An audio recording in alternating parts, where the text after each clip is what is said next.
వచ్చినాక మేము పైన ఉన్నాం పోలీసులు ఎప్పుడు వచ్చినారు మీ దగ్గర హాస్పిటల్కి? చనిపోగానే 10 minutes 15 minutes 5 గంటల నుంచి ఇక్కడే ఉన్నారా? మేము ఇక్కడే ఉన్నాం. సార్. ఆయన ఏమంటున్నాడు డాక్టరు 25,000 దాన సంవత్సరాలకు ఇస్తాను, 25,000 దాన సంవత్సరాలకు ఇస్తాను, తీసుకెళ్ళండి అని అంటున్నాడు. ఎందుకు 25,000 ఎందుకు? మాకు దాన సంవత్సరాలకు ఇస్తాడు, దానం చేసుకోండి, ఖర్చుల మందం ఇస్తాను అంటున్నాడు. 25,000 ఇస్తాను. మీదేమైనా బిల్ పెండింగ్ ఉందా? మాదేం లేదు సార్. వాళ్ళు వచ్చిందే మధ్యాహ్నం అంటున్నారు కదా మీరు. పెండింగ్ ఏం లేదు సార్, బిల్ పెండింగ్ ఏం లేదు. ఫస్ట్ మందులు ఒక 1 రూపీ కూడా మీకు పెండింగ్ లేదు? పెండింగ్ ఏం లేదు. 25,000 ఇస్తాం, తీసుకెళ్ళండి, లేకపోతే లేదు, ఏం చేస్తారో చేసుకోండి అంట. అందుకనే ఈ బందోబస్తు అంతా మనం చూసే బందోబస్తు ఒకసారి చూపించండి విజువల్లో. ఈ బందోబస్తు అంతా అందుకేనా? 10 minutes 15 minutes పోలీసు వాళ్ళు వచ్చింది. ఏమన్నా అంటే మాకు 100 కాల్ చేస్తే వచ్చినాం అంటారు. ఎవరైనా ఉన్నారా ఇక్కడ వాళ్ళ కుటుంబ సభ్యులు, ఓన్ బ్లడ్ రిలేటివ్? మీరేనా? ఏమవుతారు మీకేమవుతారు? డాడీ చెప్పండి అసలు ఒరిజినల్ గా ఏం జరిగింది, ఎక్కడి నుంచి ఇక్కడికి వచ్చా? నేను లేను సార్, అప్పుడు లేను సార్. నేను వేరే దగ్గర విలేజ్ కాంచి నేను వచ్చిన. మా మమ్మీలో కాల్ చేసింది, ఏడున్నా సార్ అంటే బయట ఉన్నా సార్ అంటే మిషన్ సరే ఇంటికి రా అన్నది. అంటే ఏమి సార్ అంటే డాడీ సార్ ఇట్లా పడ్డాడు, హాస్పిటల్ పని పడ్డాడు అంటే సరే నేను నిమ్మలంగా రా అన్నది. టెన్షన్ లేదు, బాబు సార్ మంచిగా మాట్లాడతాను, మంచిగా ఉన్నాడు అని చెప్పాను. నేను ఆడ నుంచి వచ్చేసిన దగ్గరికి వచ్చిన. ఎట్లున్నాడు అంటే మరి 2 సార్లు ఫోన్ చేసిన, బాబు సార్ ఎట్లున్నాడు అంటే మంచిగా అన్నారు. సరే వస్తానది అంటే మళ్ళీ ఫోన్ చేసిన, మళ్ళీ కాపీడికి వచ్చినాక మా మామయ్య సార్ ఎత్తిన ఫోన్. మామయ్య సార్ ఎట్లున్నాడు అంటే డాడీ సార్ కొంచెం సీరియస్ ఉన్నాడు, ఎట్లా వచ్చారు ప్రాణం ఉంటారు పోయేది తెలియదు అన్న. వచ్చేవరకు డాడీ సార్ అంతా నేను తీసుకొచ్చేంత వ్యాన్లోనే ఇక్కడ బయట ప్రాణమై ఉన్నది. మీ నాన్నకి ఒరిజినల్గా జరిగిన ప్రాబ్లం అక్కడ నుంచి ఇక్కడికి ఎందుకు తీసుకొచ్చిండ్రు, ఏ ప్రాబ్లం ఇప్పటివరకు మీరు చెప్పట్లేదు? మా ప్రాబ్లం అంటే అక్కడ సూది చేసిన తర్వాత పని పోయి పడ్డాడు. పడ్డది ఇక్కడ హాస్పిటల్ తీసుకొని అన్నట్టు. హాస్పిటల్ తీసుకొచ్చినాక ట్రీట్మెంట్ చేస్తాను. తర్వాత సూది ప్రాబ్లం వల్ల పడ్డాడు అంటున్నారు తల్లి. పడ్డాడు అంటే పడ్డాక తనకి ఏం గాయమైంది?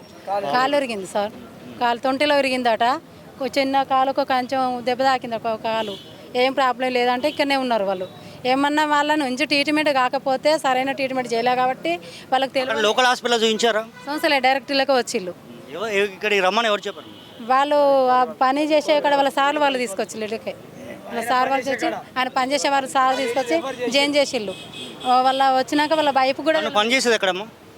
కొండపర్తి కోరు సార్, కోరిలో పని చేస్తాడు. ఇక్కడికి వచ్చినాక తర్వాత వాళ్ళ భార్య వచ్చింది. తర్వాత మాకు తెలిస్తే మేము కొంచెం చిన్న దెబ్బ తాకింది, ఏం కాలం మంచిగా ఉన్నట్టు తర్వాత వచ్చినాము. ఆ కార్డులు అవి ఇవన్నీ తాళం బలు కొట్టుకొని కార్డులు పట్టుకొని వచ్చేసరికి మాతో మాట్లాడి మంచిగానే ఉన్నాడు. ఇంజక్షన్ వల్లనే ప్రాణం పోయింది సార్.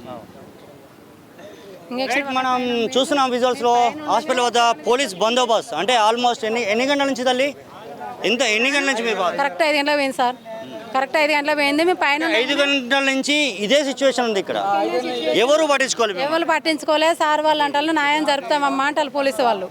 న్యాయం జరుపుతామంటే సరే వాళ్ళ మాట తీసే. ఎంత న్యాయం జరుపుతున్నారు మీకు? ఎంత అని చెప్పలే, మీకు న్యాయం జరుగుతుంది. ఎంత న్యాయం జరుపుతున్నారు? 25,000 ఇస్తాను. 25,000 దేనికోసం?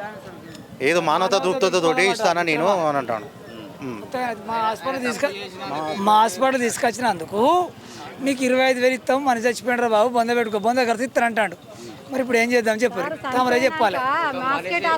ప్రాణం ఉన్నదని అలా అంబులెన్స్ 25,000 ఇస్తాడంట. దహన ఒక మనిషి ఒక ప్రాణం ఖరీదు 25,000 ఇస్తాడంట. వాళ్ళు తప్పు చేసిల్లు అనేది 100% వాళ్ళకి అర్థమైపోయింది. కాలు ఇరిగిన పేషెంట్కు ట్రీట్మెంట్ చేయాలి, కాలుకు ట్రీట్మెంట్ చేయాలి. వాళ్ళు దేనికో ట్రీట్మెంట్ చేసి ఇంజక్షన్ ఇచ్చి చంపియాలని నేను 25,000 ఇస్తా అంటే అది దేనికి ఇవ్వాలి వాళ్ళు? అసలు కాలుకు సంబంధించి ఆర్తో డాక్టర్ రాలేదు. ఇక్కడ ఉన్న వాళ్ళ ఇన్ఛార్జ్ లెవెల్ ఉన్నారో డాక్టర్ లేకుండా ఇన్ఛార్జీలు వాళ్ళు ట్రీట్మెంట్ చేసిల్లు. దీన్ని ఖండిస్తున్నాము. న్యాయం జరిగేంత వరకు ఇక్కడ నుంచి పోయేది లేదు. అక్కడ శవం అనేది ఇక్కడ కుళ్ళిపోయినా మంచిదే, ఏం చేస్తారో చేయండి, మాకు న్యాయంగా. ఇప్పుడు నేను అనేది 5 గంటల నుంచి మీరు ఆల్మోస్ట్ ఆయన చనిపోయిందని తెలిసినాక మీరు ఎన్ని గంటలకు వచ్చారమ్మా ఇక్కడికి? 12:30. మేము 4 గంటలకు వచ్చినాం సార్. వాళ్ళు 12:30 అంటే టైం కరెక్ట్ చెప్పండి అమ్మా, తేడా చెప్తున్నారు. మీరు ఒకటి చెప్తున్నారు. మీరు వచ్చింది కాదు తల్లి, పేషెంట్ ఎప్పుడు వచ్చినారు? 12:30 అండి. లేదు 12 గంటలకు వచ్చాను. 12:30కు వచ్చిండండి హాస్పిటల్కి. 12 గంటలకు వచ్చిన తర్వాత ఓకే అమ్మ మేము ట్రీట్మెంట్ చేస్తాం ఆగండి అని చెప్పి స్కానింగ్లు ఎక్స్రేలు తీసిళ్ళు. దానికి కూడా మేము అమౌంట్ చెల్లించినాము. చెల్లించిన తర్వాత డాక్టర్ 7 గంటలకు వస్తాడు ఆగని చెప్పి మబ్బె పెట్టి ఆ పేషెంట్కి వాటర్ ఇచ్చి వాటర్ దూపైతుందంటే వాటర్ ఇచ్చిన తర్వాత ఒక ఇంజక్షన్ ఇచ్చిళ్ళు ఆగమాగం చేస్తా అంటే వెంటనే ఇంజక్షన్ ఇచ్చిన వెంటనే చనిపోవడం జరిగింది. దాన్ని వాళ్ళు ఏం చేస్తున్నారంటే దీన్ని కప్పిపుంచుకోవడానికి మా వల్ల కాదు. మాట్లాడిండ్రా ఇప్పుడు బయటికి వచ్చి డాక్టర్లు ఎవరైనా మీతో మాట్లాడే ప్రయత్నం చేసిండ్రా? ఎవరు మాట్లాడలేదండి. సెటిల్మెంట్కి ఎవరు వచ్చిండ్రు? ఎవ్వరు మాట్లాడలేదు. సెటిల్మెంట్ 25,000 20,000 అంటున్నారు, ఎవరు వచ్చిండ్రు? వాళ్ళ ఇన్ఛార్జ్ ఈ హాస్పిటల్ ఇన్ఛార్జ్ వచ్చి చెప్తున్నాడు అండి.